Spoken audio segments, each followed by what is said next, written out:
Экологиялық мониторинг деген не? Біздің айналамызда көзге көрінбейтін нәрсе көп. Біз қоршаған ортаның жай-күйіне мониторинг жүргізумен айналсамыз. Бақылау жүргізу бүкіл Қазақстан бойынша 507 бақылау пунктінде 20 зертханада жүзеге асырылады. Үлкен қалада ауа неден тұрады?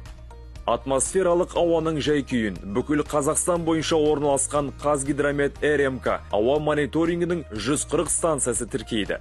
Станция жоқ жерде біздің мобильді зертханалар жұмыс істейді. Олардың 17-сі Қазақстан бойынша Қазгидромет РМК 15 аймақтық филиалдарында орналасқан. Барлық ақпарат ERKZ мобильді қосымшасына беріледі және қол жетімді.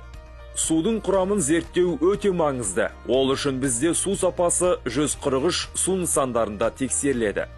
Ағаштардың неліктен нашар өсетінін, төмен өнімділікті білу үшін топырақ құрамын зерттеу керек. Мұны біздің жылжымалы зертханаларымыз жасайды.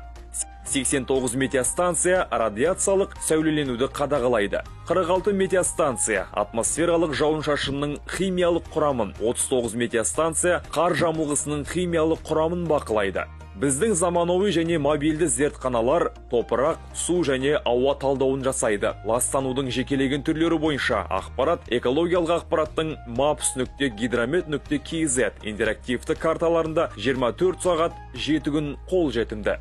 Қазгидромет РМК ауа, су және топырақ жай-күйіне тәулік бойы мониторинг жүргізеді. Барлық ақпарат сайттарда және ERKZ мобильді қосымшасында ашық түрде ұсынылған. Барлық өңделген ақпарат барлық мемлекеттік қызметтерге, бұқаралық ақпарат құралдарына бірден таратылады және 24 сағат 7 күн ашық қол жетімді болады. Төтенше жағдайлар, өрттер, жарылыстар, балықтардың қырылуы және тағда басқа жағдайларда біздің қызметкерлер дереу апат орнына шығып, ауадан, судан және топырақтан сынамалар алып, мәліметтерді мемлекеттік қызметтерге себептерін анықтау үшін, авариялар мен зардаптарды жою үшін жолдайды.